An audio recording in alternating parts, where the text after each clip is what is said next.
Hey everyone. Sorry it's been a while. Got caught up in some things and just now getting back on track. So I'm going to talk about the differential options for the E38, and what I'm doing, what you can do, and some of the differences that happened because there were some changes from different years. Um, and yes, I'll just get right into it. So you have two types of differential available for the E38. The one on the right, that is a 215 differential. That's the one I've just pulled out of my car. The easy way to tell the difference between the two differentials is that this one does not have any bolts around the axle stub, whereas this differential does. This differential here is a 210 differential. It was only available in 1995, as far as I know. I'm not the sport model kind of throws a wrench in that number, but if you're not sure, just check to see if you've got these bolts right here. If you've got bolts around there, then yeah, this is a 210. So why the difference? In 95, the 210 was carried over from the E32, the prior generation 7 series. And the reason a lot of people like the 210 is that there's a couple of reasons. Is mainly the 210 that the internals of this 210 differential are compatible, are the same as an M5, and the M5 had an LSD from the factory. And the M5 is a pretty well-known is well known for having a good differential in it. So these are good, strong differentials. Now, the other thing is that these differentials in 1995, these 210s, they had it's kind of hard to see, but they had a little tab on there, and that'll tell you that, let me try and get that to focus. It's hard to see on the left there, but it's saying it's 315. So this is a 315 gear differential with a 210 millimeter ring gear, or crown gear as it's called in the books. And then what I've done on this one is I'm using you can kind of see it in there, that little plate with the yellow springs. That's my LSD conversion kit. It does have ramp angle to it, so it's not just on and off. It comes from a company called racingdiffs.com out of Serbia. So if you order it, you will be waiting a little bit to get one in, but they're a pretty good company. And about five or 6 years ago, when I bought this differential on eBay, and at that time, these little LSD conversion kits, or you only had this little kit, or you had the M5 guts if you wanted to transfer those over to this case. And things have changed a lot. So after 95, starting in 96, there is some controversy about, was it January, February of 96? I don't know. Just go by the bolts on the flange. That'll tell you what you've got.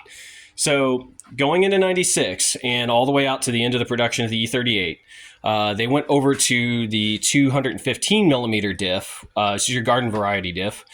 And they're okay. They were using a lot of different models, but you'll notice here on this sticker right here, it tells you it's a 293 gear.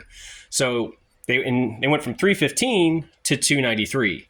293 is a great highway gear, just not so great in town. And if you're trying to leave a traffic light, this is probably not the gearing you want.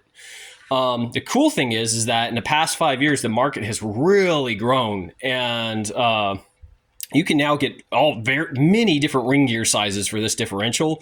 There are complete center section kits that go in it. You can get a complete unit, I think, from racingdiffs.com. They sell one for, I think I saw it this morning, it's like €1,300. So like what, $1,350 for us.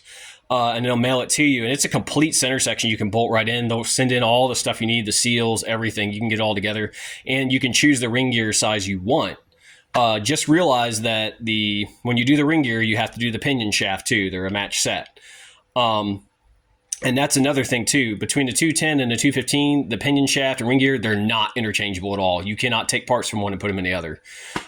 Just not going to happen. The pinion shaft on, I think, on the 215 is 1 inch longer than that of the 210 diff. Or vice versa. Sorry, it's 1 inch longer on this guy than it is this guy. But the good thing is that they're interchangeable. They'll bolt right in place of each other in your E38. So if you want to go the 210 route, that's the old school method of doing it. They're reliable, good, strong discs. There's factory LSD components available for it. Or if you want to go with the 215, there is an aftermarket support for this now, and you can rock with it. And if you want to do a little conversion kit, these little conversion kits are rated at about 500 horsepower. Those conversion kits, they're about €400, I think, somewhere in there, shipped to your door, so you can get them that way. They're good for that. When I didn't have my E38 tuned, it was right what it was before I figured out how to use Terminator X more effectively. Is when I would accelerate, the right side would try and get some traction, and it would pull the back end of the car off to the right, slightly. Now that I've got it tuned properly, it just overpowers the right rear wheel now. So I'm probably north of 500 horse at this point, and this thing may or may not hold up. But I bought it years ago. I've had it on the shelf. I'm going to run it anyway and just see what happens. And if it blows up, I've got a 215 I can build and put back together and do whatever I want to do with. The only thing you'll have to do with these, I guess a couple notes I'll say, is that if you're going to do the 210, your pinion preload should be a half to 0.8 Newton meter when rotating it with a beam style torque wrench. I bought this little beam style wrench off of Amazon for like $20. You're also going to need to get a socket for it. Let's see, this one is 34 millimeter for the nut, and you're going to have to grind the head of it down because they don't really make that thin a 34 millimeter socket to fit inside there. The other thing is, so that's what was that, so 0.5 to 0.8 Newton meter. And then on your backlash, you should have roughly 2 to 4 thousandths backlash on your gearing there when you got it going. Can't really see that, but maybe you can hear it. But I just got mine set. I was going to close it up, and then I just wanted to show you all what I had to do on it. And then also your axle stubs. You don't have to cut the spline portion, but the part above it, just that smooth little upper edge, you need to clean that off. It's like 5 millimeter, I think is what the specs say. But you can do it with a death wheel. You do not need to take it to a machine shop and have them cut that down. In fact, that's hardened steel. Some machine shops are going to tell you they're not going to do it. And the manufacturer, Racing Diffs, they actually said you can go ahead and just slice off that just a raised edge. Just leave the splines there and you're fine. And that gives you the proper clearance because that plate in there and the little shim, the little discs in there, does take up a little bit of real estate. But wasn't too hard to put in. If I'd knowing what I know now, I would never even taken the darn thing apart.